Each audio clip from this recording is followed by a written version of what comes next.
What's up, everybody? Welcome back to the tavern. I'm Spencer, And I'm Eli. and this is Bardic Blunders. And today, uh, hold on, I'm typing the Discord message.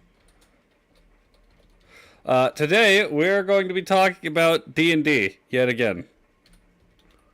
One D&D, and the seemingly endless amount of stupid rules they can manage to introduce into this new edition. And the one that is catching my eye now is a change they made to druids. Where's... Actually, There it is. before we do that, Oh. I kind of found out some What up, stuff cheese? about creation that I think you would be interested in. Okay. So yeah, we'll do the broad character creation first. So starting from the top,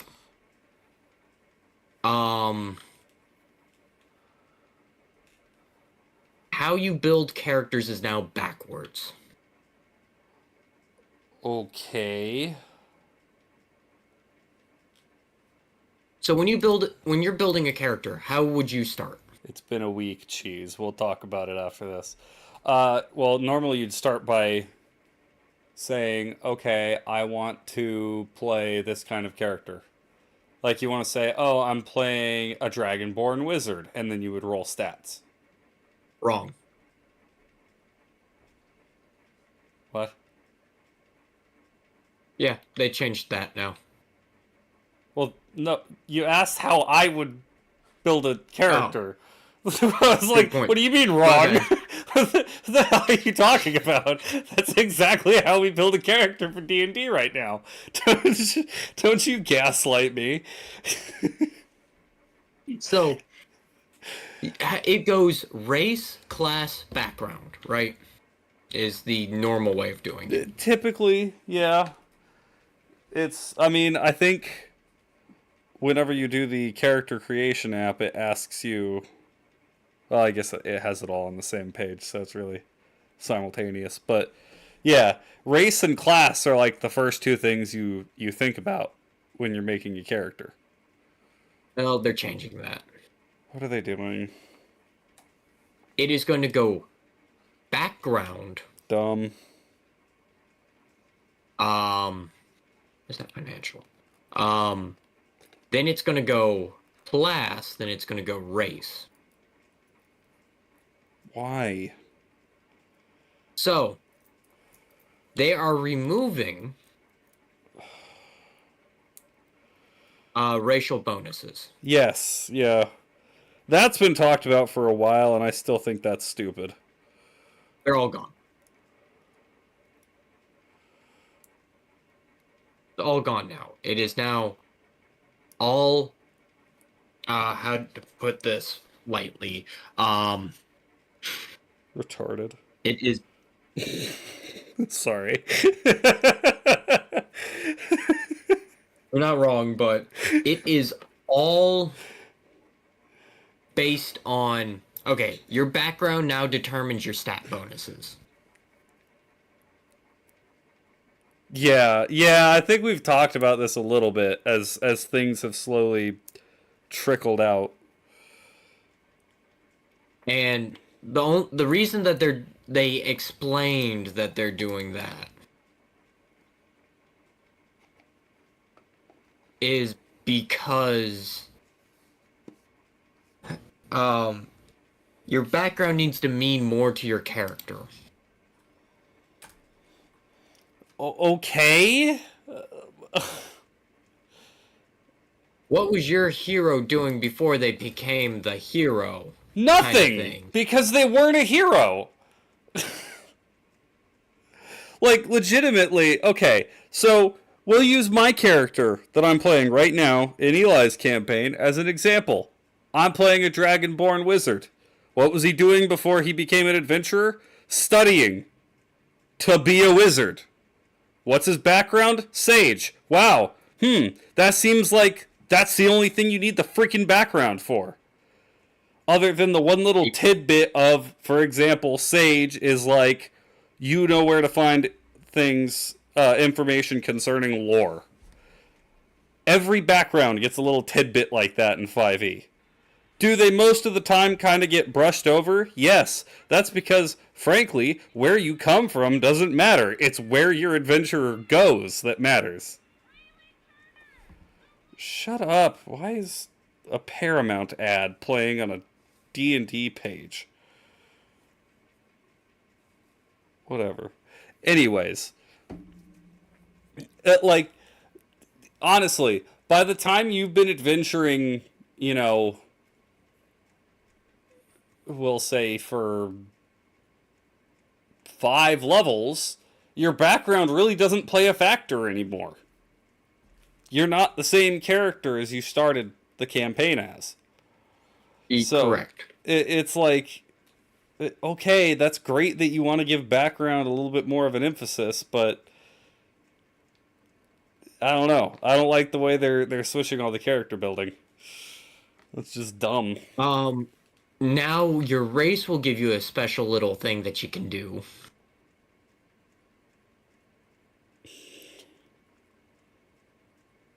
Like, Dragonborns can now fly. What? Yep. Dragonborns can form spectral wings and fly. No joke, that is an actual thing that they have come out and said. I mean, like, that's cool, but why? I don't know. There's hundreds of other things that they could be doing. Yeah, legitimately. Like, good grief. I mean, and then there's small things that come out here and there that it's like, I just saw the other day that they're changing the way potions work so that they don't require an action anymore by the rules. It's a bonus action now. I'm like, wow, that's awesome that you guys changed that. You know, like every freaking D&D group changed that as soon as the rule came out because it's stupid that popping a bottle and drinking it should take a full turn. So, I mean, cool. Yeah. Glad you changed it in the official rules, but it's not like everybody wasn't doing that already. Exactly. Yeah, I don't know, man. I don't know what they're doing. The whole, let's remove the racial bonuses doesn't make any sense to me whatsoever. Because your race... Okay, let's clarify this just so we don't get anybody being like, races in D&D are not like races in real life. When you hear races, it's more like species. Because there's orc, there's dragonborn, there's human, there's elf, there's dwarf. There's a bunch of different species you can play as in D&D. And naturally, them being completely different species have different advantages and disadvantages. Orcs are naturally bigger and stronger than people and elves, like humans and elves. But they're also dumber. So it makes sense that an orc would have a bonus to strength and con and a minus to intelligence. It makes sense that there's a bunch of others. Like a dragonborn gets the racial ability of being able to breathe fire. Or ice, or whatever type of dragonborn you are. And each one gets their stat abilities. It makes sense because that's intrinsically the way they are. It's not like, you know, it's just a bunch of different kinds of people who are exactly the same, you know. So okay. People like humans. Yeah, humans, I should say. I keep saying people, but it's like humans. Humans are all, well, yes, there's minor variances between humans. We're all the same. Like, it doesn't matter what color your skin is, what, like, we all need air to breathe. Yes. We all need food to live. Exactly. But that's not what's going on in D&D. It's different species entirely. So it makes sense that each one would have a different advantages and disadvantages. Yeah. To take that away and give it to the background is saying, oh, it doesn't matter what you are, it matters what you've done. Yeah. Which, okay, but at the same time, when I'm level 18 and I've been adventuring for probably 5 years at this point, and I've killed dragons and I've killed ogres, and I can just lay waste to entire armies of giants because I'm a level 18 adventurer. I'm freaking strong. The fact that I'm a sage is going to matter a lot less than the fact that I'm a dragonborn. Yeah. So that just doesn't make sense to me. There's a disconnect there. Now, counter argument, I absolutely will adopt an alternate start thing if somebody's like, hey, I want to play an orc, but I want to play an orc that's completely out of place among the other orcs. They're weaker, they're smaller, they're weaker, but they're a lot smarter for some reason than other orcs. And whether it's a magical reason, whether it's this, whether it's that, fine. You know what? That can make very interesting characters. But to make it the base rule just doesn't make sense to me.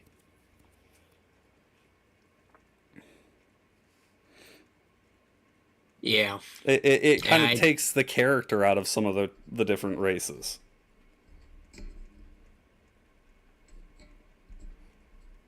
But, yeah, you know, that is just one of many complaints. Yes, Cheese, I believe both of us got hosed this week. This was not a great week. Yeah. But we move on. We just keep trucking. No, so just to continue the one D&D slander, this is what I read today. The Wizards of the Coast released a preview of the new Druid class. It's got a significant overhaul and upgrade to many of its abilities, but much of the new class's changes involve wild shape. So, as I will quote this article word for word right here. The new wild shape rules provide the druid with more versatility, better define its limitations, and make the actual wild shape form significantly stronger. So, let's start off with the good changes. The biggest change to wild shape is that it now requires a bonus action to activate instead of an action. You know what? Okay. That is a straight buff. Absolutely, that's a straight buff, and that's not unreasonable. I can see that, at least. Because that lets you wild shape and then attack, or cast a spell and then wild shape, you know. Yep. There's a lot of shenanigans you can pull off with that. Exactly. But at the same time, it's... What's the best way to say this that makes sense? It's basically taking Circle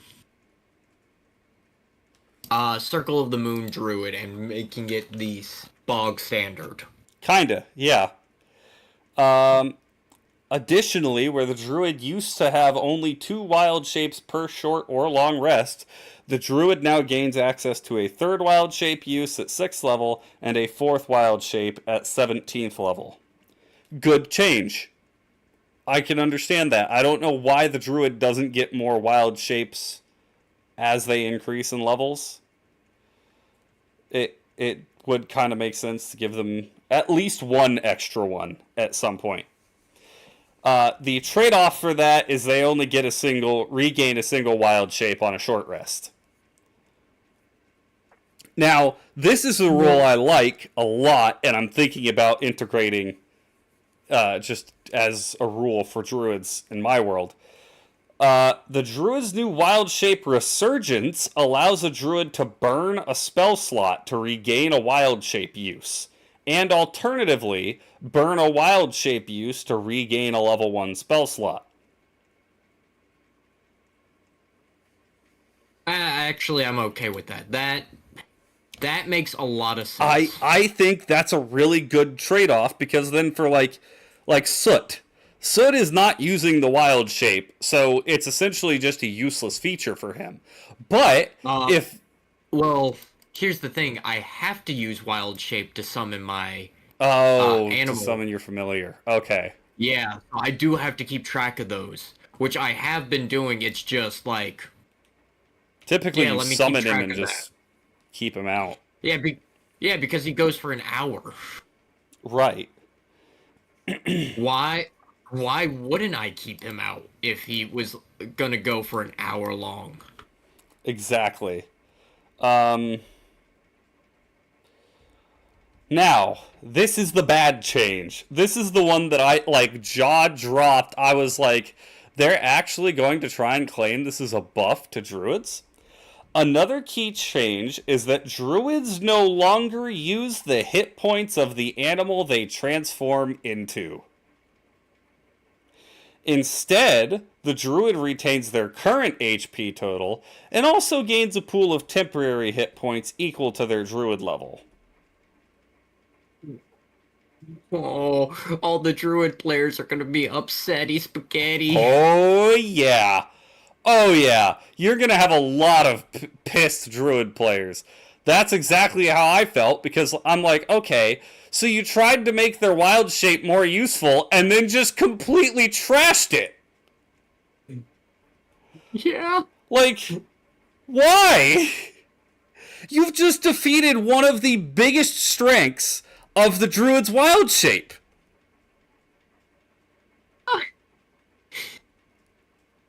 Like, why?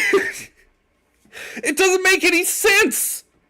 You, like, oh, okay, great. They get extra wild shapes. That's awesome.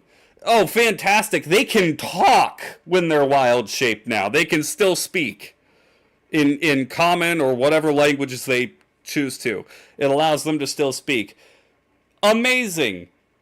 You know how squishy druids are, right? And that one of the big advantages of wild shape is that it pads their hit points. It offsets their squishiness. Exactly. So to then turn around and just say, nah. So with this, a druid who is 10th level that wild shapes will have 10 temporary hit points. That's freaking nothing. So that's unbelievable. And finally, druids are now somewhat limited to the number of known forms they transform into while they use wild shape. Initially, druids have 4 known forms they transform into, with 2 additional forms gained for a total of 6 known forms at 4th level, and 2 more for a total of 8 at 6th level. So now, you can only turn into a total of 8 animals. 8 different things by 6th level. And you don't get any more after that, apparently. Other restrictions, such as CR and fly speed restrictions, are still in space. Although druids can now transform into creatures with a swim speed whenever they wild shape. Cool. Fantastic. So the druid sucks now. Because now you can't just turn into whatever creature you know. Now you're limited to a small-ass list that is just arbitrary for some reason. And it's, you know what? If you added the other buffs, but then said, yes, the druid still gets to keep gets to use the animals' hit points, and they get all these other buffs, but now they can only know this many animals. You know what? Okay, fair. But it takes druid and makes it into a much fairer class, if that means anything. It makes it kind of fair. Right. But then because druids do run over the game. Oh yeah, no doubt druids are strong and they needed a little bit of a nerf. But the idea of saying, okay, yeah, druids don't get the hit points of the creature they're turning into anymore, that's freaking stupid. And then you turn around and say they can only know a certain amount of animals? Why? Like, Yeah. what's the lore reason for that? What's the logical reason why a druid who has traveled across the world lives in a forest that I guarantee has more than 8 animals? Why would they not be able to transform into more than 8? It makes no damn sense. Yeah. And this is, I was having a conniption earlier while reading this. I'm like, you're ruining druids. Like you're ruining them. Why? It's basically taking the druid out back and being, look at the pretty flowers. Look at the pretty Yeah, flowers. look at the flowers. Bang. Yeah, they dragged the druid out back. Look at the flowers, and then they took the now unused body parts and tried to assemble it into a Frankenstein that resembled the old one, and it just didn't work. That worries me, because if they're doing that to druids, what are they going to do to other classes? Yeah. Yeah, exactly. I dread what they're going to do to the rest of the classes. Because, oh man. No fun for players. Is it fun for DMs? No, I don't think that would be fun for DMs either. Because frankly, when I'm DMing and I can tell my players aren't exactly engaged or they're not having fun, you know, it kind of takes me out of it too. So if somebody's like, yeah, I want to play a druid. Oh, okay, well, here's this massive rule book of things that druids used to be able to do. Go ahead and tear out like the first 12 pages of this 13-page book, and now whatever's on that last page you can do. That's what you can do now. It'd be like, yeah, all right, cool. I guess I won't play a druid then. That scares me because I'm worried about bards. I'm worried about every class, man. They cut every class down to 4 subclasses, and then now already the only class, as far as I've seen, that has had anything leak out about it, they just so horribly botched it.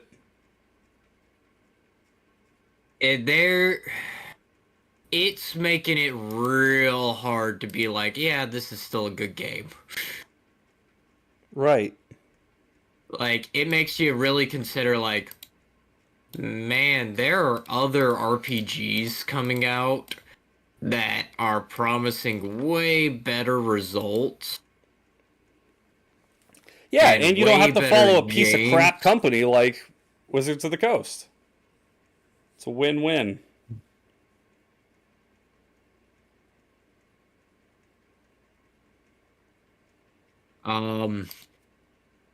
But it worries me because druids were OP. Let's be frank with that. Druids were actually very overpowered. Oh, yes. And like not many people you can go, oh yeah, no they weren't. It's like yeah, they were. See, but this is a problem that I have.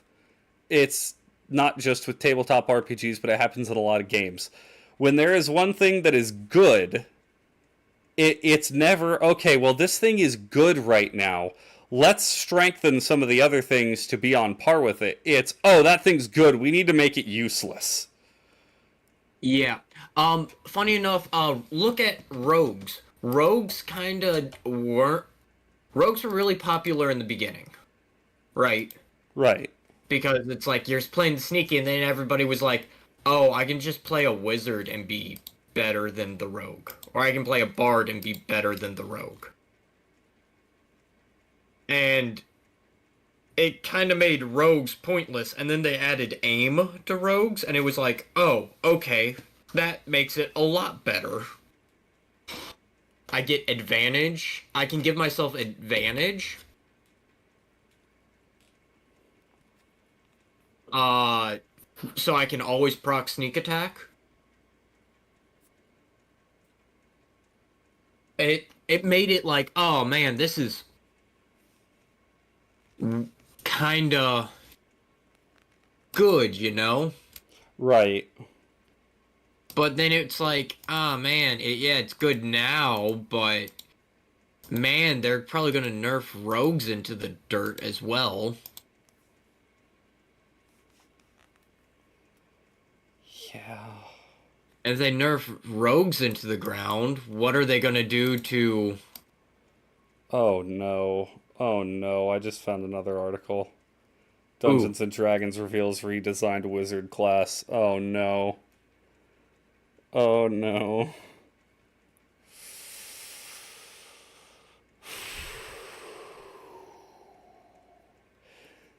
Today, Wizards of the Coast.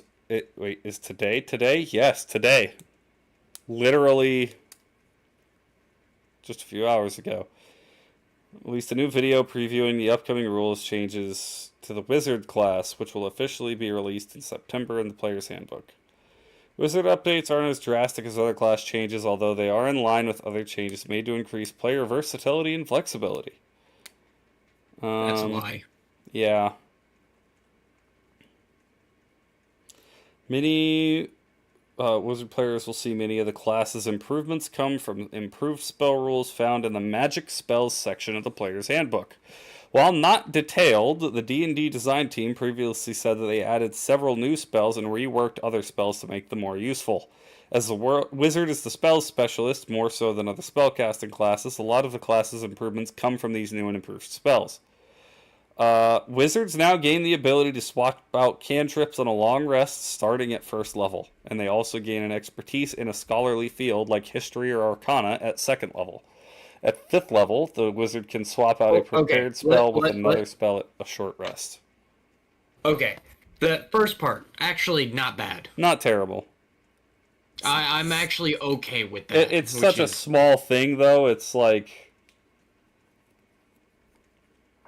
giving yeah, a it's so wizard small. expertise is interesting. Yeah, giving the wizard expertise actually makes it like, oh, that's interesting.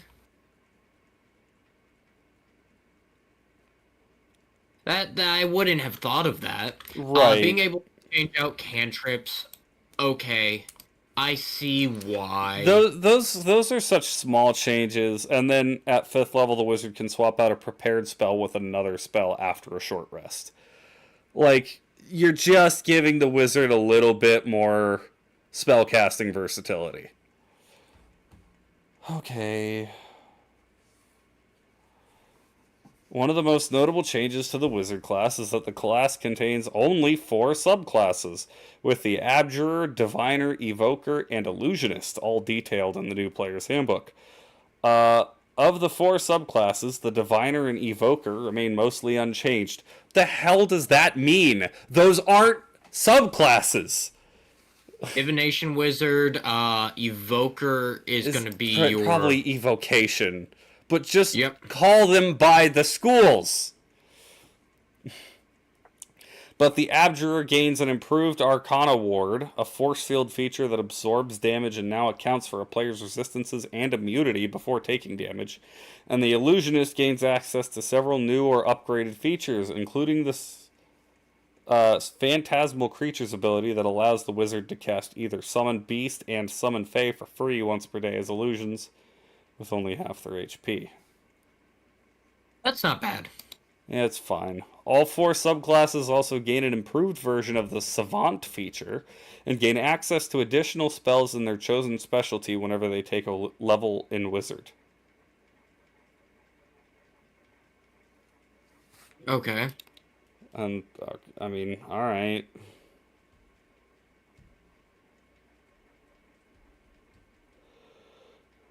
I mean, it is what it is. It's not That one's terrible. not nearly as bad as the druid one, but It doesn't make me like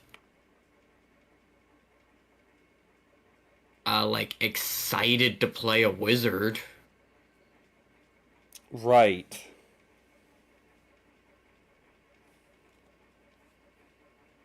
Like, what am I gonna just hop up and be like, "Ooh, wizard"? No, it's gonna be. It's a lot more like, wizard. Okay. Yeah, yay, wizard.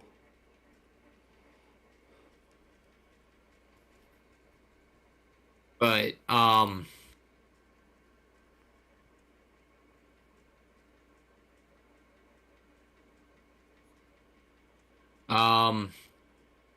it's not gonna be like, oh man, I have to play a wizard now. It's more like, oh, okay, wizard's not as bad as it could be. It could be way worse to play a wizard right now. It could be.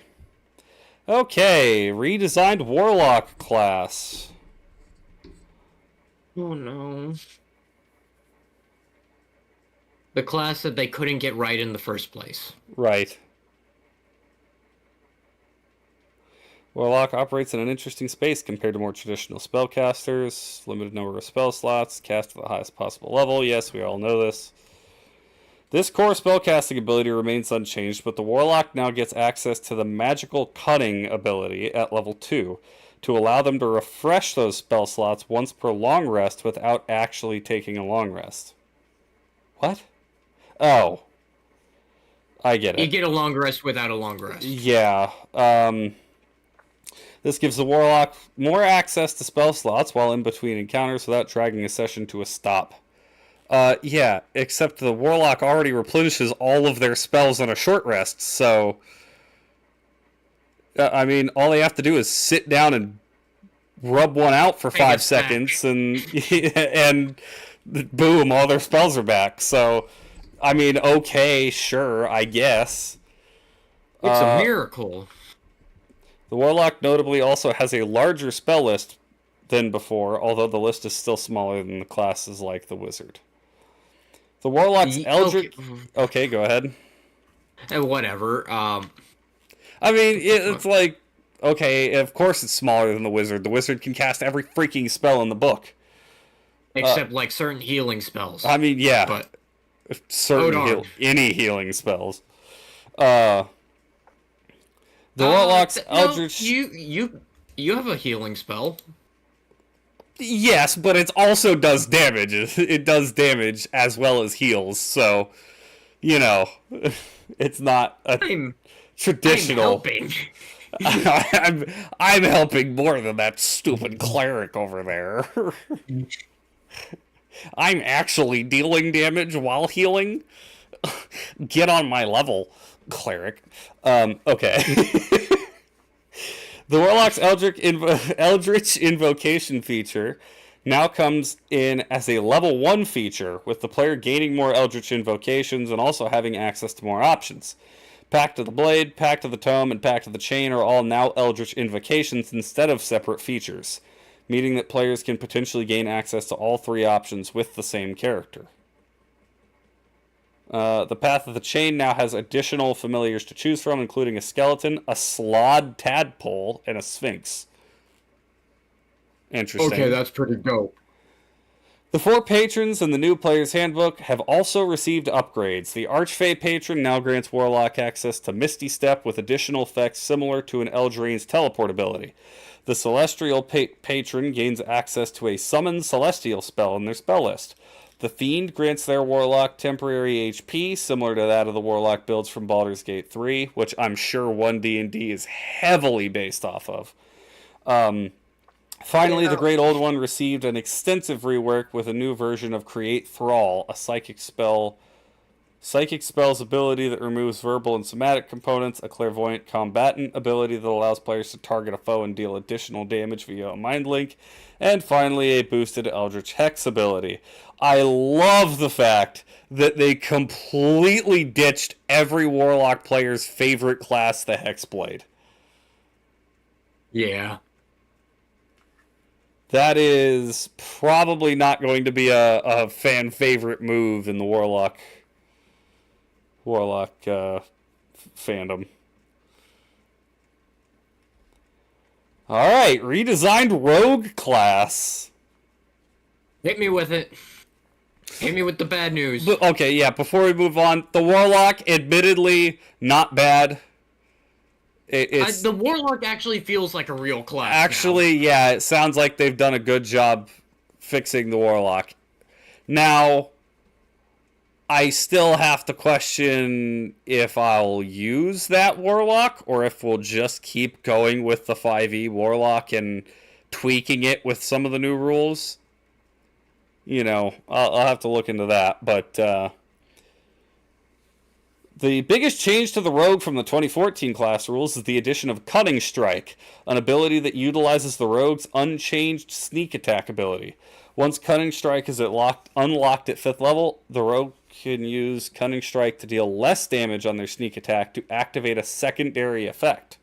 For instance, a player can poison or rip their target, the latter of which causes them to fall prone, or the Rogue can withdraw and move half their movement speed without provoking an attack of opportunity, so disengage, which they can already just do. But they might be getting rid of that, though. It's dumb. Each Cunning Strike effect costs, quote-unquote, a d6 in sneak attack to use with the Rogue, initially able to use one effect and then eventually gaining the ability to use multiple Cunning Strike effects. At level 14, the Rogue gains access to even stronger Cunning Strike abilities that cost even more sneak attack d6s to use. They will also gain access to the Weapon Mastery system, similar to other martial-based classes. They also now have access to Steady Aim, a formerly optional ability from Tosh's Cauldron of Everything that allows players to spend a bonus action to gain advantage on their next attack at the cost of not being able to move that turn. Yep. We saw that. That one's not like, oh no. It's more like, yeah. I mean, I just don't see why that can't be a thing for every class. Actually, that would honestly be a really good addition to most classes. Yeah, just make that a base rule for all players. You got banned on Roblox for a day because Roblox claimed you harassed a player, even though the player literally ruined your art and spray paint. Jeez. That's why I don't touch Roblox. Other changes include Reliable Talent shifting from an 11th level ability to a 7th level. Thieves' Cant, a 1st level ability, gaining an additional language proficiency. And Slippery Mind, adding proficiency to Charisma saving throws in addition to Wisdom saving throws.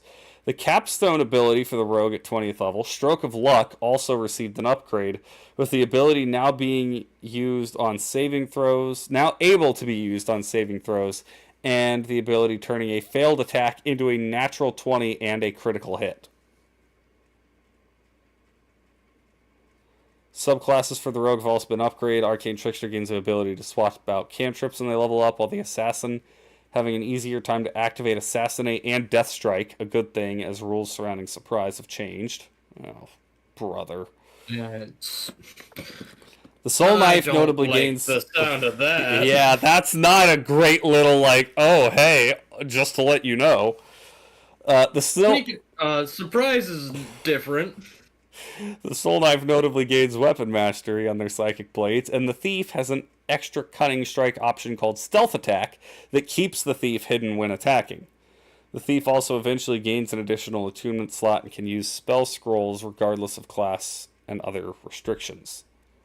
Okay, that makes Thief kind of more playable. Right. I like the idea of the extra abilities for sneak attack because it's okay. So what that is, it seems like they're trying to reintegrate some of the class abilities from 4th edition because 4th edition admittedly, for all the things it does wrong, I know 3.5 had a lot of stuff like this too, but you don't have a small list of things you can do in 4th edition.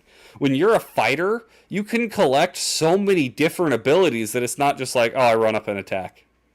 Which Yeah. would have to be the biggest criticism of 5e from my perspective, because it's like, when so and so plays a fighter and they run up and they're like, oh, I have 4 attacks. And then they miss on all 4 of those attacks. It's like, well, cool. I just wasted my turn. I did nothing. All right, yeah, whatever. It's like, it sucks. It's like you feel like you've done nothing.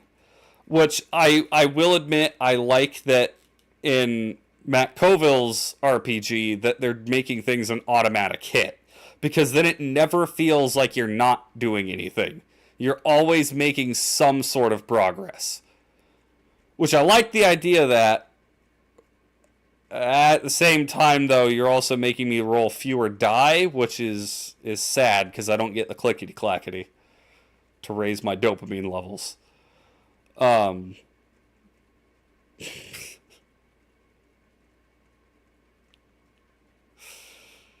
oh boy, but yeah, D&D is in an interesting spot, and like I've said a million times before, I will most likely just be taking rules that they come up with that I like and integrating them into the way we play D&D now, and not changing over to a lot of the new rules, because I just can't be bothered when so many of them straight up suck. So, some things that I don't like is that they're changing surprise, because in basic 5e rules, it's really hard to get surprise, but it makes it feel 100% worth it. Oh yeah, I kind of want to see how they're changing surprise. Um, all right, just from the little blurb at the top of the article, I already hate it. Dungeons and Dragons is toning down how surprise works. Let's see. Okay. While they insist that the game's rules aren't changing enough to call the 2024 rule set a new edition, numerous smaller rules are receiving updates. Yeah, BS that it's not a new edition. It's definitely a new edition. It's 5.5 is Like- what it is. That's my problem, is they refuse to say that it's 5.5. If Right. they were just to come out and go, "Hey guys, yeah, this isn't D&D 5e anymore. This is D&D 5.5." You can still use all of your D&D 5e stuff, like in 3.5 you could still use all of the 3rd edition stuff. It's just like, we're just trying to streamline a few things. It's been 10 years, we want to update some rules. I would be a lot more like, okay, I'll look at it, I'll kind of see what's up with it, but the fact that they're just refusing, Right. and then they're gonna do a terrible job, like they did with 5e, of setting up, like how they, Wizards of the Coast botched 5e really bad. Oh yeah. Well, and so there's a lot of things with 5e where 5e dumbed down a lot of the 3.5 4th edition stuff, and I think the best thing they did is they made it more approachable for a lot of people. Yes. That's the best thing they did. The negative with that is there was a lot of things that just didn't make sense, and a lot of people who played D&D didn't like. Because it's like, okay, well, you just made the game dumber. Like, I would like to point out something that has come up multiple times in our campaign. Grappling. There is no reason to ever grapple. No. It makes okay. You change their movement speed to half, and you make it so they have disadvantage on saving throws. That's it. Yeah, it's a completely useless function. It's like what game was that? I remember watching a video about a game series where in the first game you had an ability and the ability was useful because I mean, it was designed for the game. The game was designed with that ability in mind. So it's like, yeah, the ability was super useful. But then in the next game, they didn't really design things around the ability anymore, but they kept the ability in just because it was like part of the first game, so they had to do it. And it was useless. Because it was like, well, great, we still have this ability, but there's no point because there's other things that we can do that are just better. And oh gosh, what was that? Yeah, whatever. But yeah, I mean, you get my set. Like Yeah, grappling was useful, but now it's kind of only here as like, well, hey, you can do it. You yeah. know, you'd be better off just to attack on your turn, but if you want to grapple,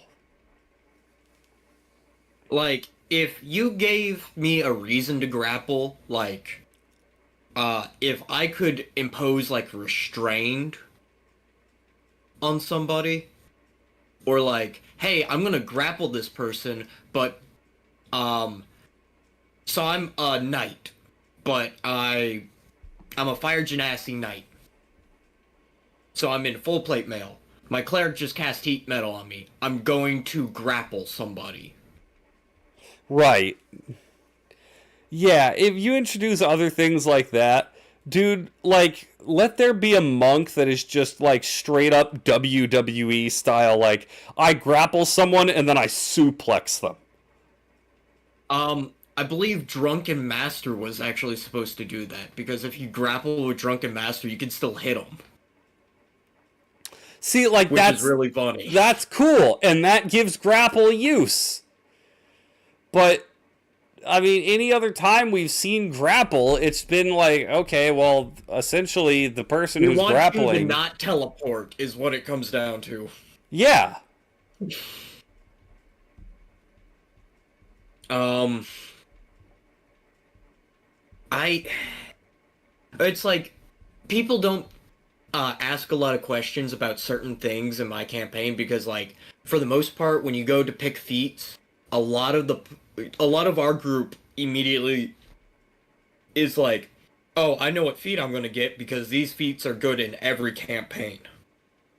right, Alert, keen mind, a lot of the like martial ones, warcasters, really good. right. But it's like I changed Shield Master because I was like, this is kind of dumb. Like, let's pull that one up.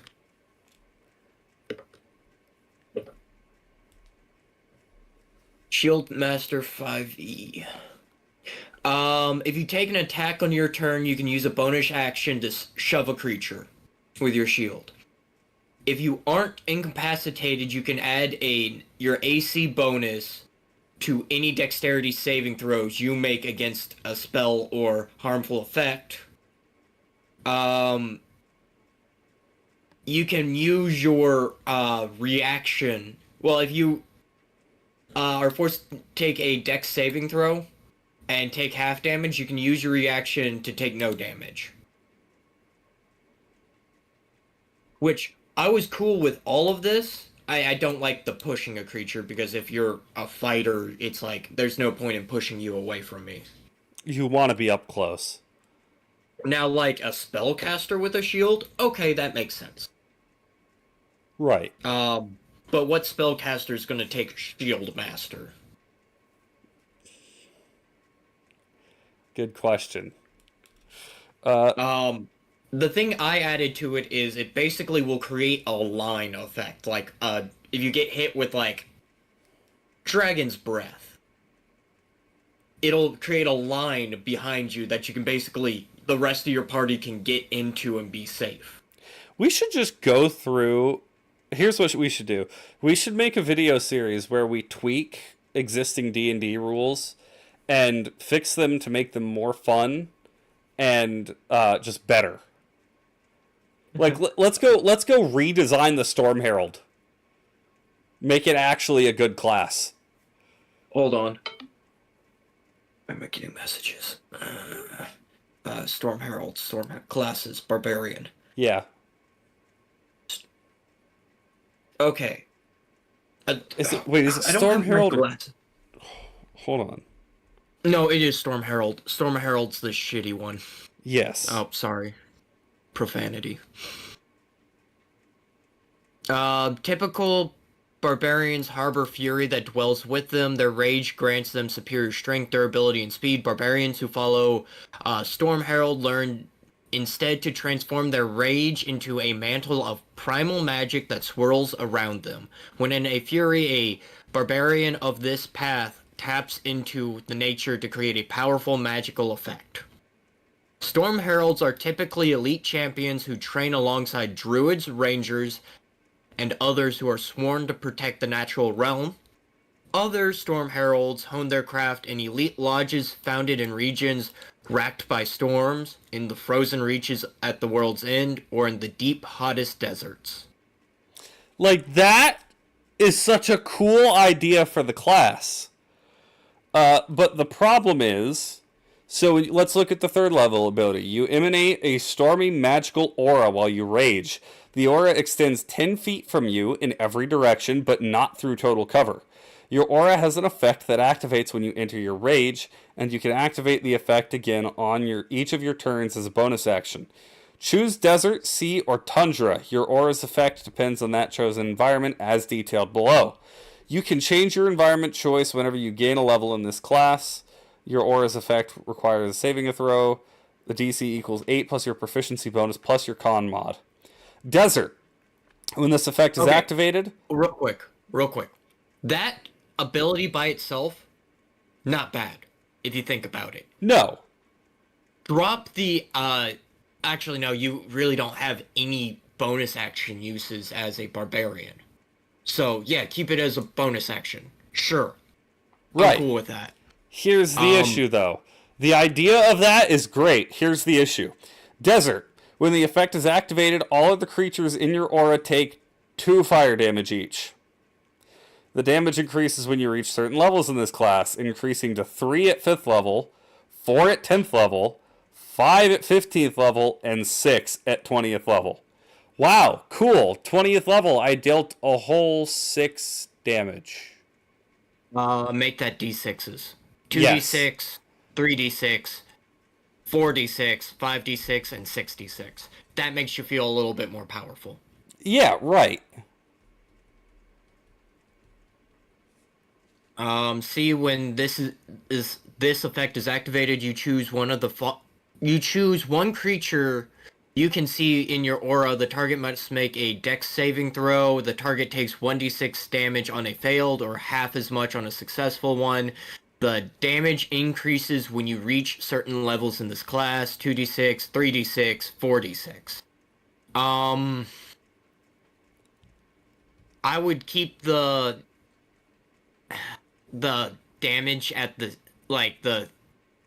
2d6 at 5th level, and I would just do the same thing with the level tiers as this. Right. And just do d6, and you take it away from the dex saving throw and make it a attack, so you can always keep your rage up.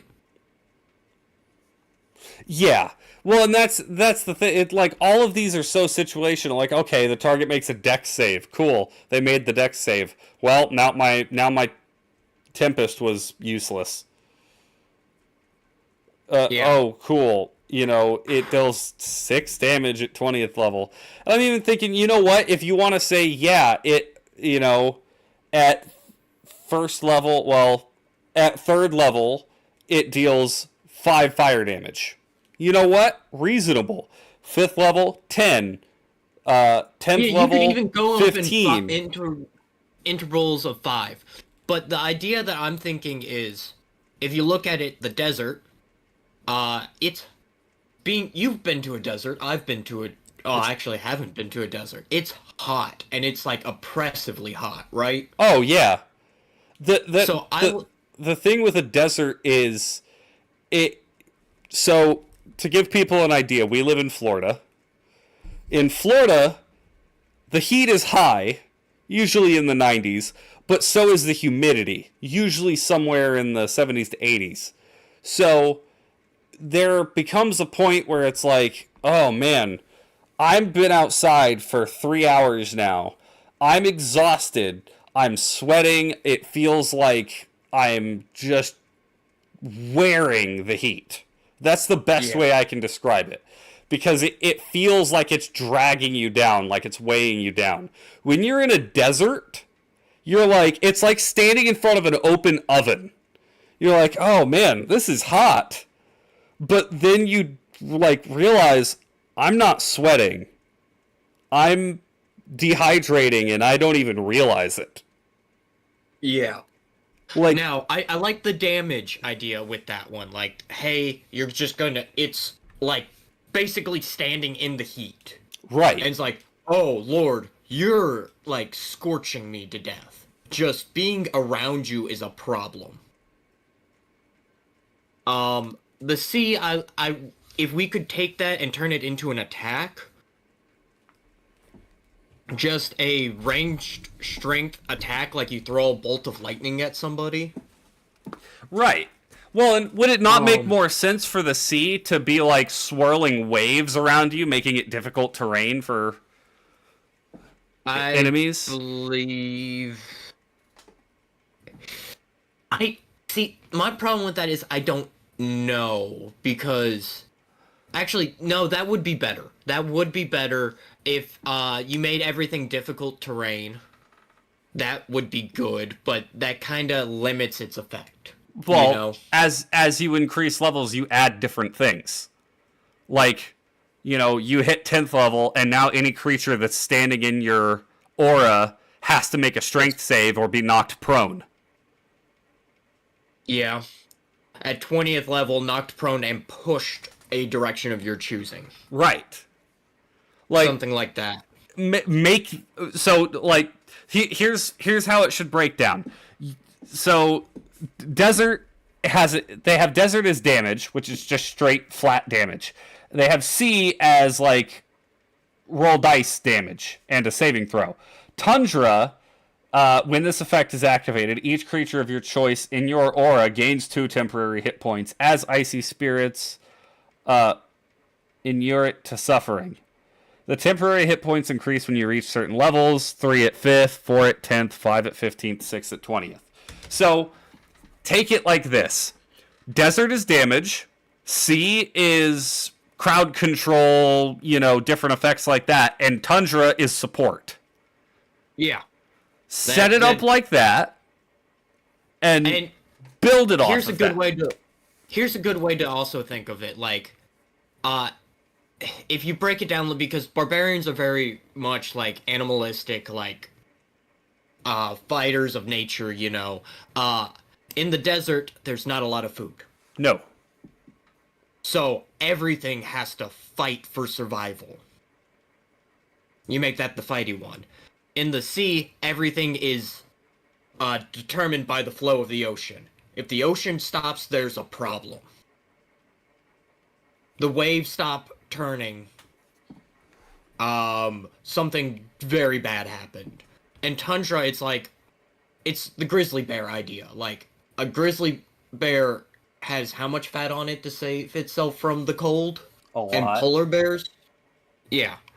So, Tundra is more about long-term survival. Desert is about getting resources quick.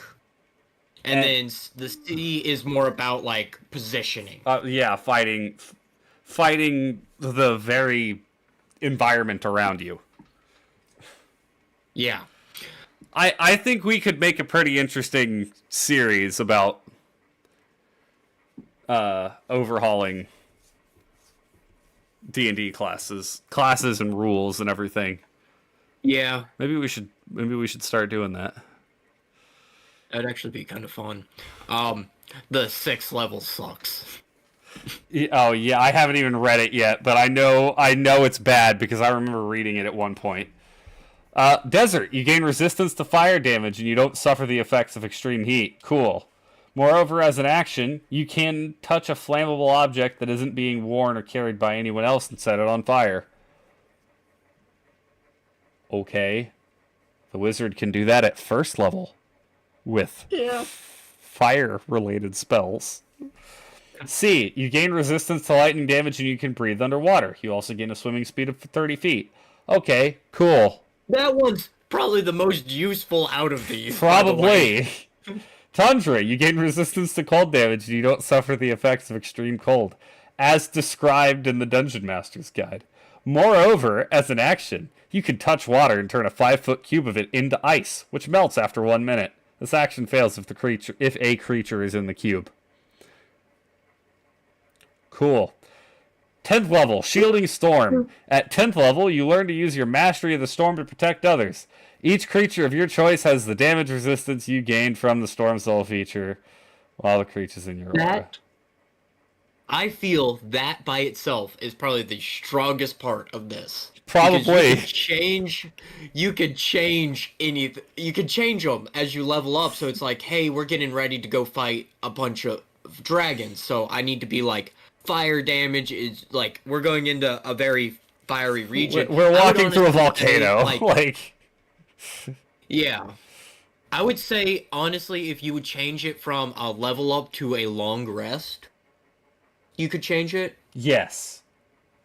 And you would be a much more adaptable barbarian. It's like, hey, yeah, our spellcasters aren't going to be that useful. We need more damage. Or, hey, we need to not let the spellcasters get touched while they're dealing with stuff over here.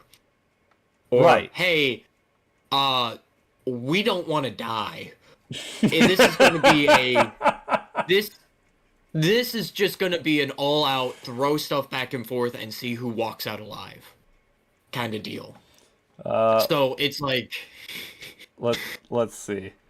Level 14, Raging Storm. Desert. Immediately after a creature in your aura hits you with an attack, you can use your reaction to force that creature to make a dex saving throw. On a failed save, the creature takes fire damage equal to half your barbarian level. It's just a worse hellish rebuke. yeah. C. When you hit a creature in your aura with an attack, you can use a reaction to force that creature to make a strength saving throw. On a failed save, the creature is knocked prone as if struck by... Like, okay, so it's literally just the thing I suggested being a part of the aura, but now you have to hit the creature for it. Yeah. Stupid. Tundra. Whenever the effect of your storm aura is activated, you can choose one creature you can see in the aura. The creature must succeed on a strength saving throw, or its speed is reduced to 0 until the start of your next turn, as magical frost covers it. That's the only one that's even decent. Take away the saving throws. At 14th level, Yeah. there's no point. There's no point in a saving throw.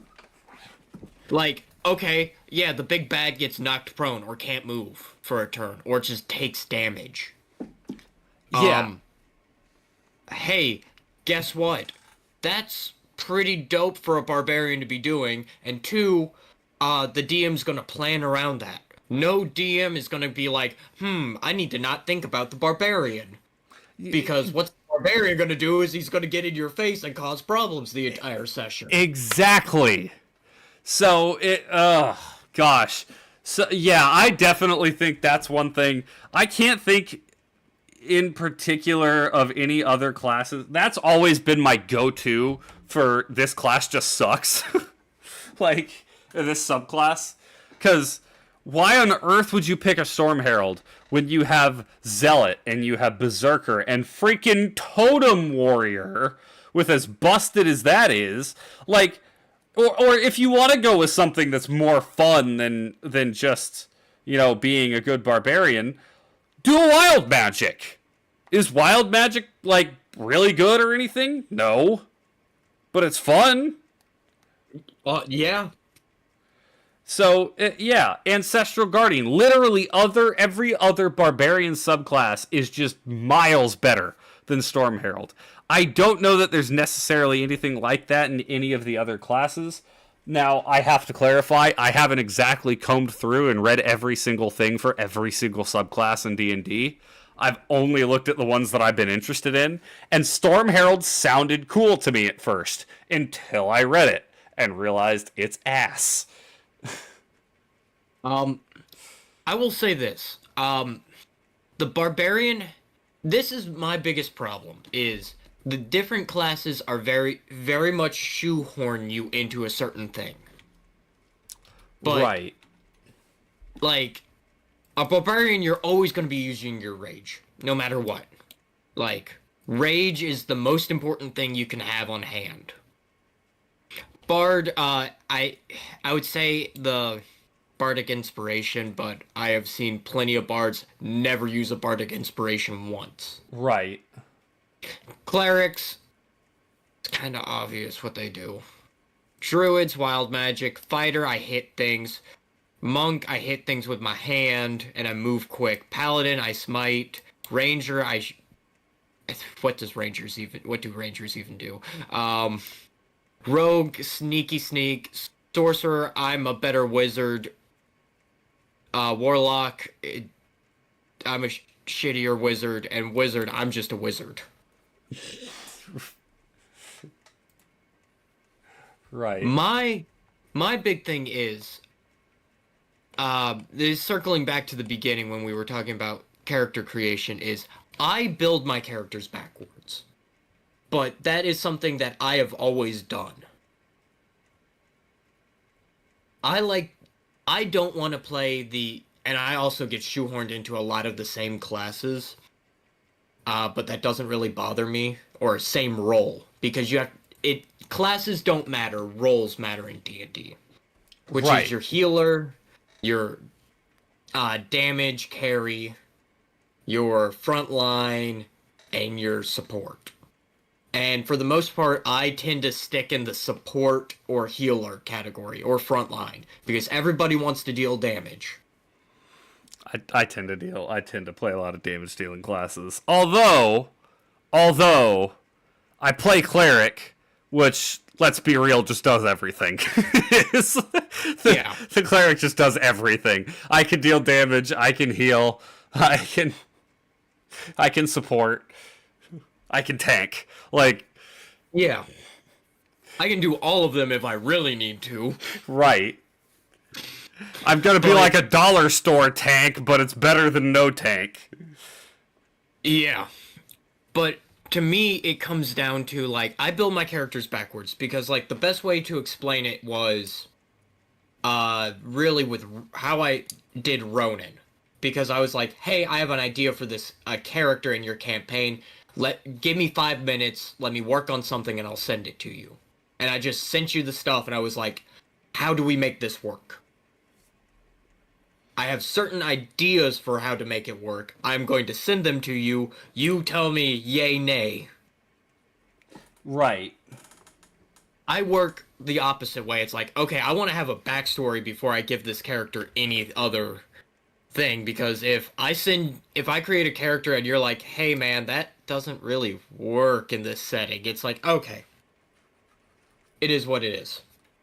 Well, and that's, I kind of do the same thing because I'm always thinking about, there's often times where it's like, what I typically end up doing is I have an idea and I'm like, oh, that'd be an interesting character to play. What class would that fit the best? Oh, okay, that would fit this class. Okay, what subclass would it fit? Oh, okay, so I would build it as this subclass. Now let me flesh out the background a little bit more. It's like I start with a general idea. Like, let me go to my character sheet. Let's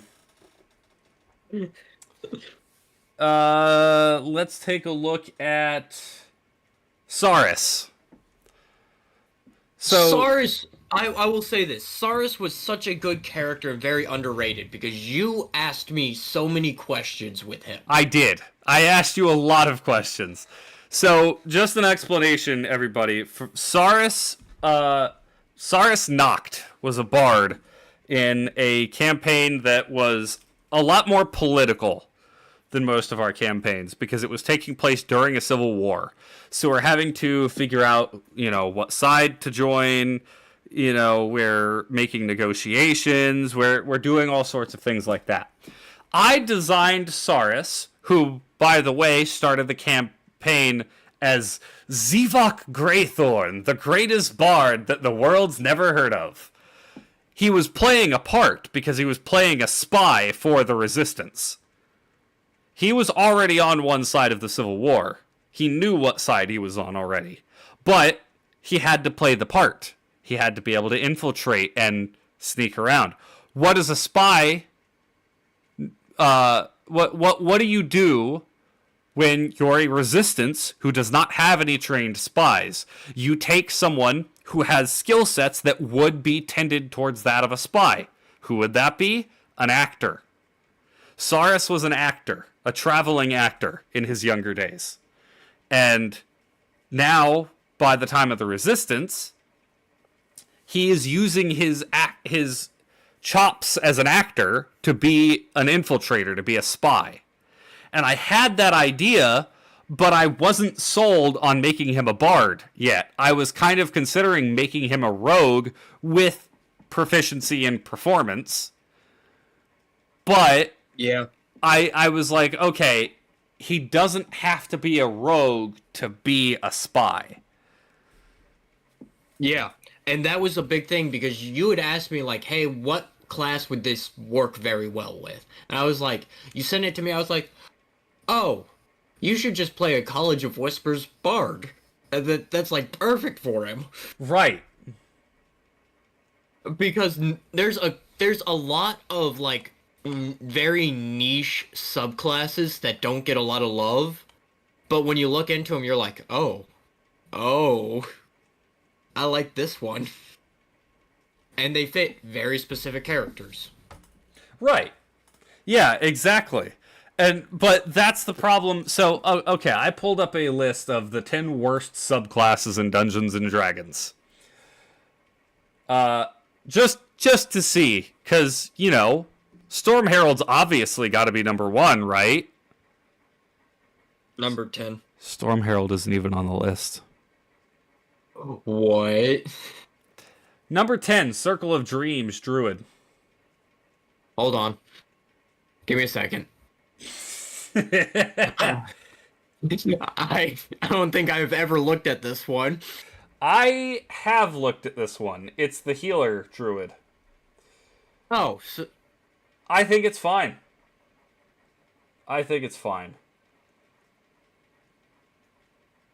Actually, it has a little cute... It's got a lot of cute little things. Is it, like, the most useful druid? No. But I think it's fine. Number 9, Inquisitive Rogue. Okay. Hold on. Isn't that like one of my favorite rogues? I don't know. When you choose this archetype at 3rd level, you develop talent for picking out lies when you make a wisdom. You're Sherlock Holmes. Insight. Yes, that's the Sherlock Holmes one. Yeah, that one's fine. Is it great? Again, is it political intrigue campaign? This would run havoc on your DM. Yes. No, this is not bad, but it's niche. Yeah. Because if you're a heavy combat campaign, would you pick this over a swashbuckler and assassin? Heck no. Absolutely not. But I would pick Mastermind before it because Mastermind's ridiculous in a heavy combat campaign. Right. You're a support rogue. Number 8, College of Whispers Bard. Buddy, you ain't using College of Whispers right, especially because it's like First, providing a means of converting Bardic Inspiration into additional damage through the use of Psychic Blades. The damage this ability provides does not scale well and is often not worth the use of Bardic Inspiration. Cool, don't use it because it's supposed to be like a rogue. Legitimately, College of Whispers Bard is just better rogue. Yeah. You don't get sneak attack, but man, you can get yourself out of a lot more situations than the rogue can. Man, spells do a lot of work for you, huh? Yeah, exactly. Hey, guess what? Number 7, Mastermind Rogue. Get out of here. The Mastermind is Go ahead. Go read it. Read it. The Mastermind is a subclass with abilities that are very hit and miss. While some abilities it gains access to are excellent, others are completely irrelevant. On the one hand, this class gains numerous niche proficiencies that can go unused. On the other hand, it gains the ability to help as a bonus action, providing allies with an advantage on their attacks. The Mastermind is the definition of a mixed bag. Okay, Master of Tactics. Yeah, you give...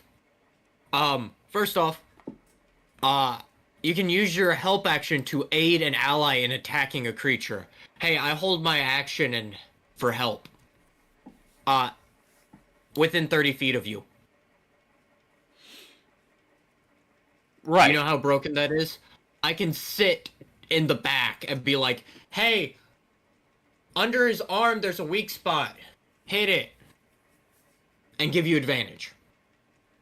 Yeah. Like that. Again, it fills its niche. Like, you know what? If you don't have any heavy damage dealers in your party, is it going to be the best? No. No. But just because it isn't like the swashbuckler that can get in and dance with just about anything around, or the assassin that's just a delete button for whatever creature you want removed from the board first, doesn't mean it's not useful. Also, Insightful Manipulator. I talk with the NPC for a minute to figure out their intelligence, wisdom, or charisma score. Hey, now you can drop the spell on them. Or, hey, this person is 10 levels in fighter. Or, hey, pieces of... It's basically the guy who can get you to talk about anything. Oh, what about misdirection? Hey, when you're attacked, you can use your reaction to make them attack somebody within 5 feet of you. Right. Yeah, like there's just it's yeah, doesn't belong also, on this list. Soul of Deceit kind of breaks the game, because no matter what you say, magic that would determine if you are telling the truth, indicating that you are being truthful, if you so choose, cannot be completed to tell the truth. You can lie to anything. Yeah. And they have to match you on... You're a Dex Charisma rogue instead of a Dex Intelligence. Oh, darn. Right. You know how useful that is? Number 6, Banneret Fighter. Okay. Banneret is an extremely unique fighter class that, rather than focusing on additional means of dealing damage, concentrates on supporting the rest of the party instead, gaining a healing ability in Rallying Cry and improving persuasion through Knight Envoy. These fighters gain a great deal of utility that is traditionally foreign to the class. However, this comes at the cost of preventing the fighter from gaining more combative abilities that allows the classes to serve as a primary damage dealer. I would counter that if you're setting up the subclass to be more support-oriented, you don't need to make it damage-oriented. It doesn't have to be a primary damage dealer. However, I've never looked at the Banneret class, so I don't know if it's effective as a support class. Number 5. I mean, this would be one that we might want to sit down and go over. Actually, wait. At level 10, you can give your action surge to another creature. That's freaking broken! Are you kidding me? Can make one melee or ranged attack with its reaction, provided you can see and hear it. You can at level 18, you can choose 2 allies. Hey, Rogue, here's another sneak attack. Hey, wizard, cast fireball again. Yeah. Bye to whatever we're facing. Like, what? Are you Um. kidding me? Oh, here you go. At level 15, um, the thing that you get for being able to re-roll your saving throws as a fighter. Yeah. Oh yeah. My allies can use it as well. Good grief. Okay, that sounds actually broken. Is this person Oh. stupid? Oh, also, I get to use it on top of you using it. So, yeah, you have to keep the new roll, but hey, if you have an advantage on a roll, this is just you're canceling the old roll and re-rolling. Right. Yeah. Number 5, Oath of Glory Paladin. Oh, okay. Originally introduced in Mythic Odyssey of Theros, Paladins of the Oath of Glory just don't offer nearly as much as other options in this class. While many of the auras provided by Paladins are incredible buffs to the party, the aura of Alacrity only increases the character's movement speeds.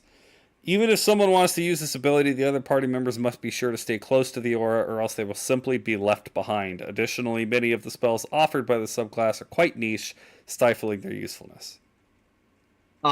Hold on. Guiding Bolt, Heroism, Enhance Ability, Magic Weapon, Haste, Protection from Energy, Compulsion, Freedom of Movement, which is probably the most broken spell in the game, Commune, and Flame Strike. You're gonna tell me those spells are useless?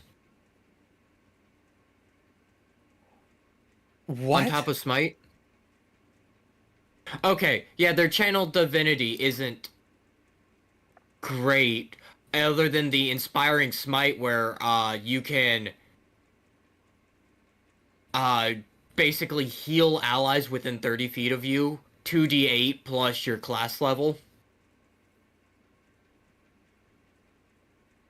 Peerless Athlete is like, okay, yeah, you just basically next 10 minutes you have advantage on all strength, athletics, dexterity, acrobatics checks, and you get the burly whatever it is, the orc thing that makes you super strong.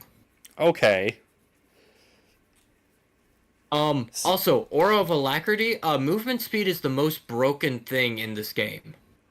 And if they start in that area, they immediately get it. So it just like, hey, here's extra movement speed. Right. And hey, guess what? You're playing a paladin. Hey, not only that, you're playing an Oath of Glory paladin. You're going to pull of Hercules, lift everyone up on your shoulders, and just like book it.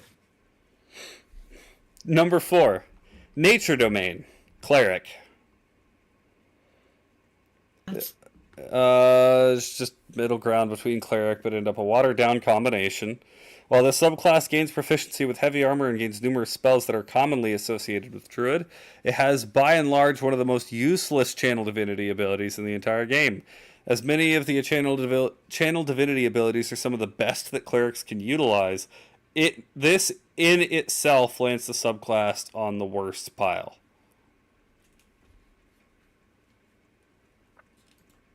okay. Yeah, it's Channel Divinity kind of sucks. But it's charm plants and animals. I mean, that's self-explanatory. Um, I don't know what this person is on about. Um, at 6th level, you can use your reaction to give a creature resistant to any elemental damage. Interesting. At 8th level, you can, when you hit a creature, you can add a d8 of damage. Um, Fire, cold, or lightning of your choice. I mean, it sounds like the rest of the well, I mean, literally, it did say that the Channel Divinity ability is the only reason it landed on the worst pile, which is kind of dumb if you think about it.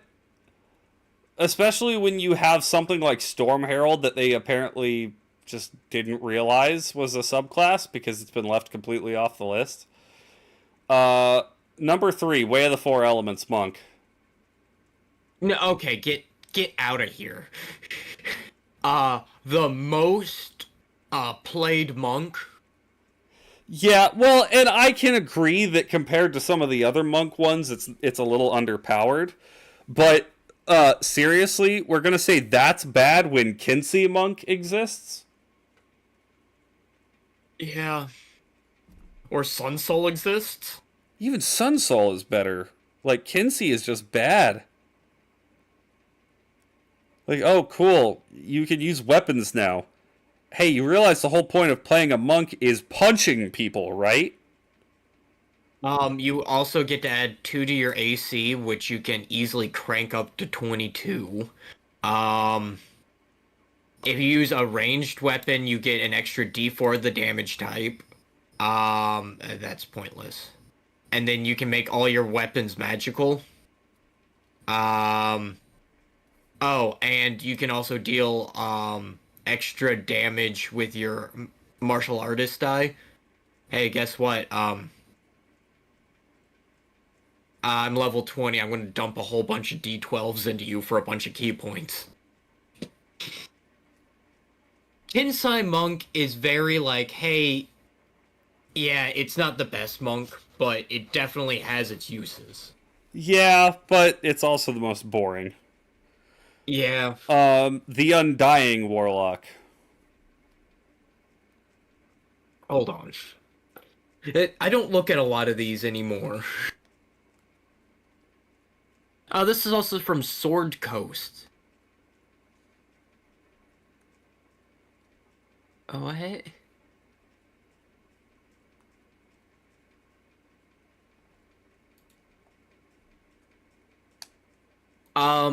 If you succeed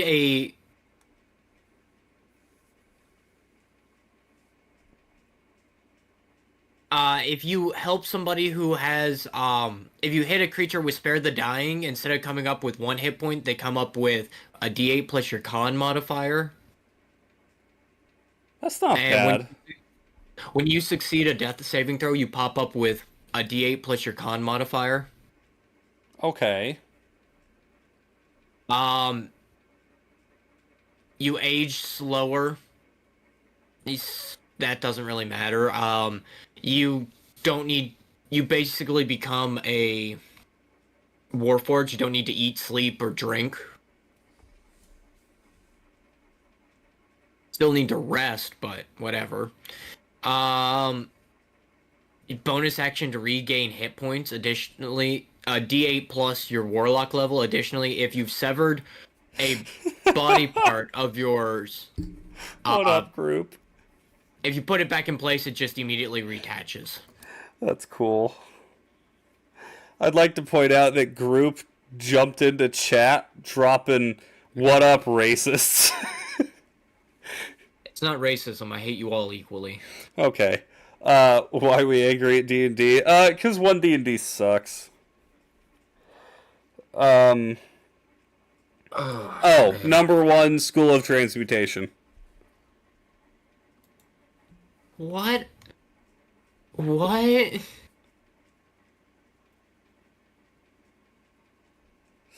What? We angry at D&D because 1D&D basically crippled the druid subclass or the druid class. I mean, yes, admittedly druids are really strong in 5e, but just because something is really strong doesn't mean you need to just bleed it dry of anything that makes it a unique and fun class.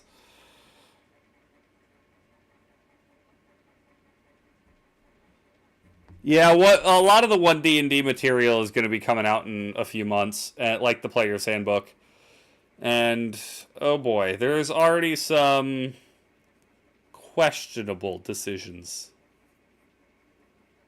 They're removing racial stat bonuses. So, for example, if you play an orc, you no longer get +2 to strength, +1 to con, -1 to intelligence. What do you mean? It's +2 to strength, +2 to con, -2 to intelligence. Okay. Um, You're a walking beefcake. I think they have a point. It must be a symbol for how we treat real life nature. Respect the bold piece of art. Yeah, respect real life nature by making it so the thing that protects nature just is bad. So they took well, you know how a druid, when they wild shape, they get the HP of their wild shape. Yeah, that doesn't happen anymore. They just gain temp HP equivalent to their druid level. So yeah. Uh, they also can only pick from a list of what was it? 4 creatures at second level, 6 creatures at fourth level, and 8 creatures at sixth level. Yeah. So even once you're a level 20 druid, you only have 8 creatures you can turn into. Creatures that you picked back at level 6. And yeah, takes away so much interesting gameplay possibility. Yeah, exactly. Yeah. So okay, they did some other things that are interesting, like giving the druid an extra wild shape slot at, what was it, like 14th Uh, level and or 10th level and 18th level or something like that. I don't remember the exact yeah. levels. But so now whenever you're a high level druid, you get 4 wild shapes instead of just 2. And they're adding the ability to expend a spell slot to get a wild shape and expend a wild shape to get a level 1 spell slot. So, those are good changes. But making it so you have a small list of creatures you can change into and you don't get the health benefits of getting the creature's health separate from your own, you've essentially made wild shape useless.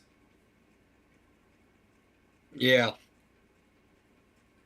Oh, but druids can talk while they're in their wild shape now. Whatever. So dumb. It's really dumb. It's really dumb. None of the other classes they've previewed so far have been nearly as bad as that. Although there are Warlock actually seems better. Warlock is the only one that seems improved. All the others, it was I say all the others. Rogue and Wizard seem like a lateral move. Yeah. It's like, okay, cool, you changed some things that are They fairly didn't really minor. need to be changed. Yeah. Like, I like the idea of the rogue being able to drop sneak attack dice for an extra effect. How long do you think Yeah. it'll take before D&D 5e want to be homebrewed? Oh, it's instant. It's already happening. You heard Artificer is doing well? Yeah, as in it doesn't exist anymore. It's not in the player's handbook. They've just straight up deleted Artificer from this edition. Oh, but it's not a new edition of D&D. Yes, it is. Yes, it is. You're making so many changes. It's absolutely a new edition. At the minimum, it's 5.5. Like, and then each class only has 4 subclasses. So, you know. Wizards of the Coast is drinking an astonishing amount of stupid juice. Yep. Enough said. Uh, Oh boy. When does Matt Colville's RPG come out? I will go look it up. Hold on.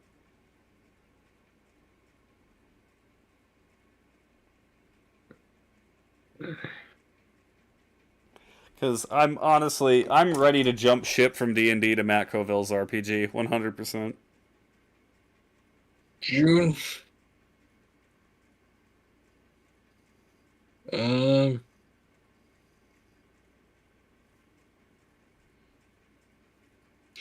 Oh, oh no, I don't want to email them.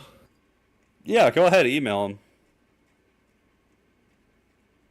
Turning into Wizards of the Florida? Hey, hey, we are Wizards of Florida.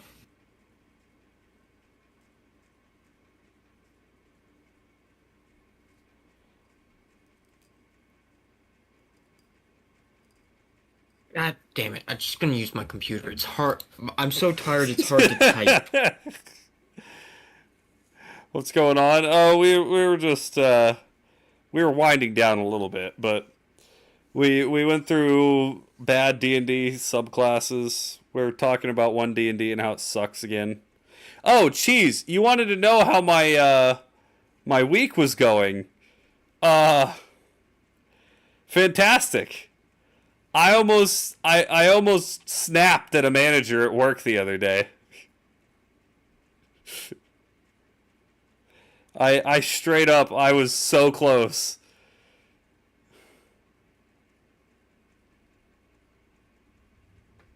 Uh, Next year's looking like. Okay. But like they also have a lot of stuff to do for it Yeah, because they were understandably. very early on in the project where they're like, "Hey, we might want to do this." Oh no, cheese! I wouldn't have lost my job. It probably would have been a "Hey, you can't talk to a manager like that" at the most, but at the same time, I was also in the right. So I've never been in trouble before at Jeez, this job. I slept for 45 minutes this morning before going to work, and I have a 15-hour workday tomorrow. Good grief, you should go to bed.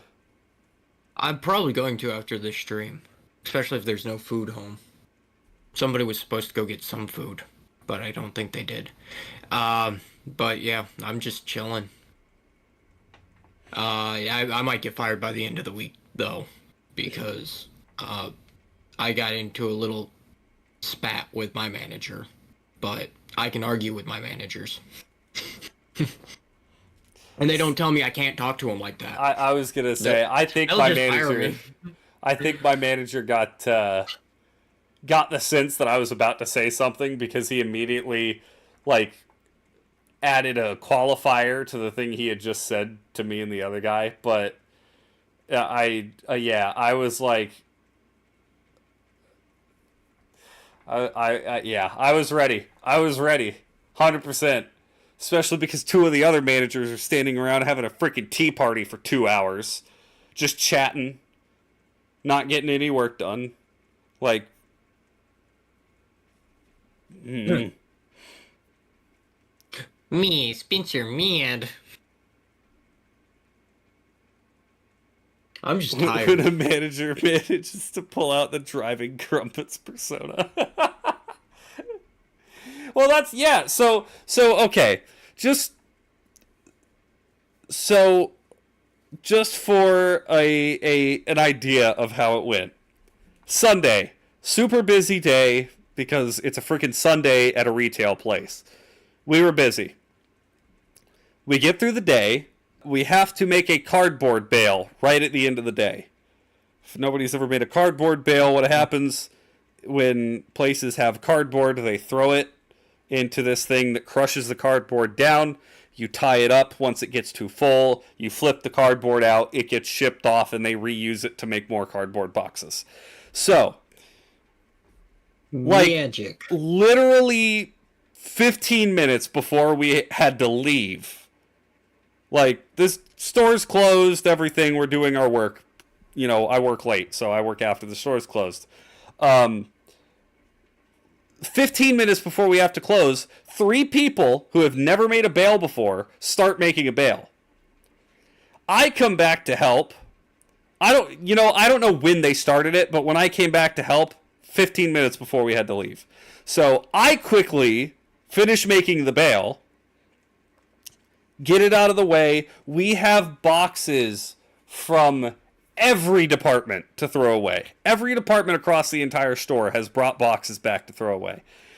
I try and just speed run as much as I can, and I managed to get quite a lot of boxes thrown away before we had to leave, even though I only had like 10 minutes. Then, the next day, Monday, I was alone. I was the only stalker. I was the only guy to stalk at night.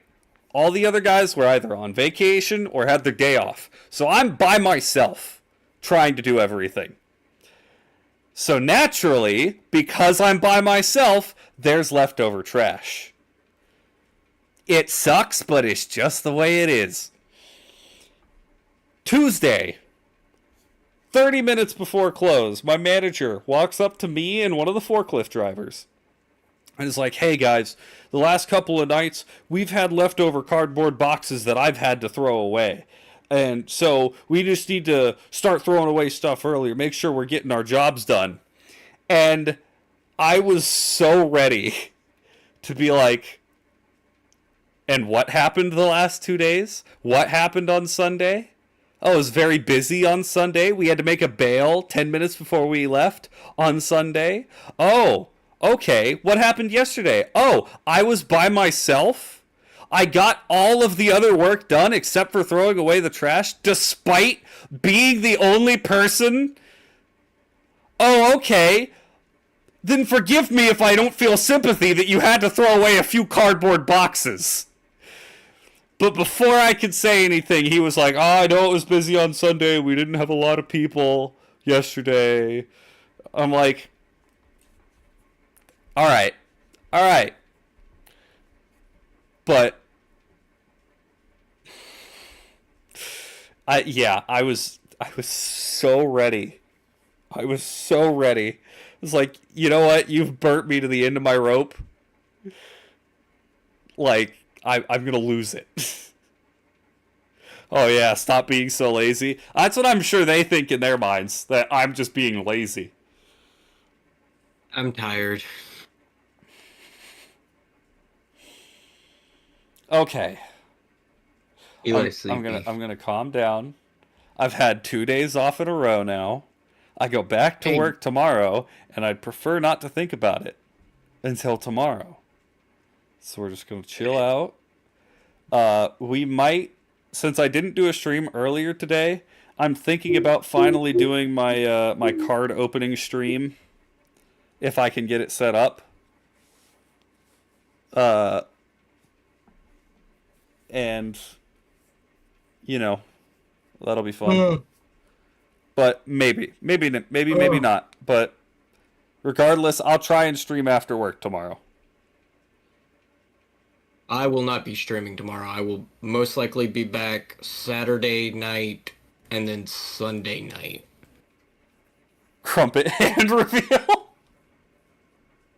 Watch out, he might reveal a foot as well. Oh no, I will not show feet. I don't need to be on what's that website? Celebrity Foot Finder or whatever it is. I'm gonna put you on there. I'm gonna start taking photos of your feet now. Oh, okay.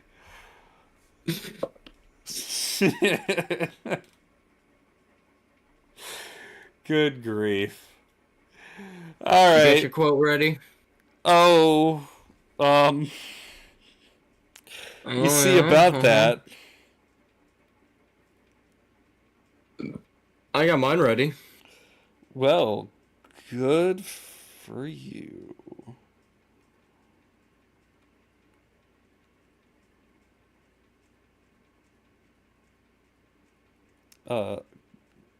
Yep. Go ahead. If I am worth anything later, I am worth something now. For wheat is wheat, even if people think it is grass in the beginning. Vincent van Gogh. Interesting. Group, please. Cheese, you too. Oh my gosh. What are they saying? Cheese said, I need the feet for Feet Finder. And Group said, crumb feet with a sweating emoji. What? Oh my gosh. What if they're into feet? Then that's weird. I'll make that statement. I don't care. Ah, but you're weird. You're a furry. That is incorrect. I stuttered. I'm a Listen to scaly. him, Get it Jack. right. I'm just kidding.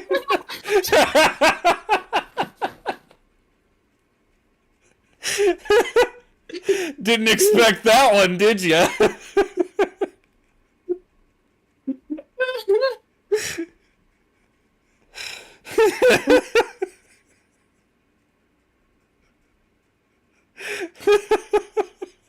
Just go ape shit when you see somebody dressed up as Spyro.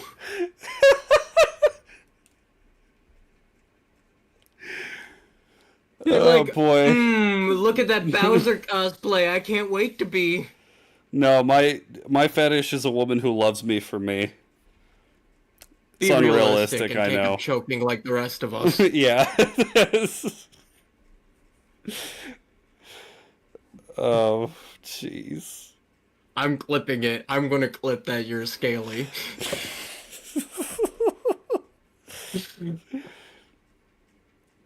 Ah, man. Oh man, it was well timed for the joke, but I have a feeling I'm going to come to regret that very soon.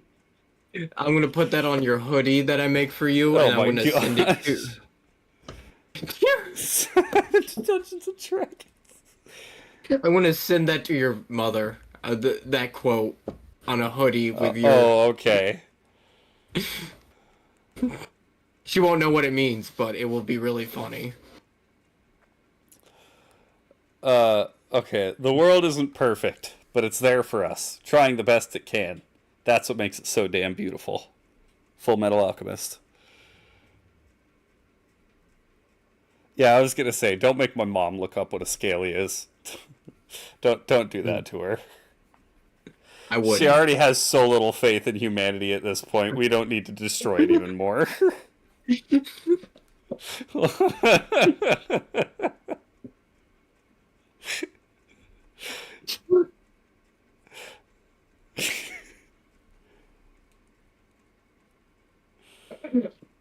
Oh, Oh boy.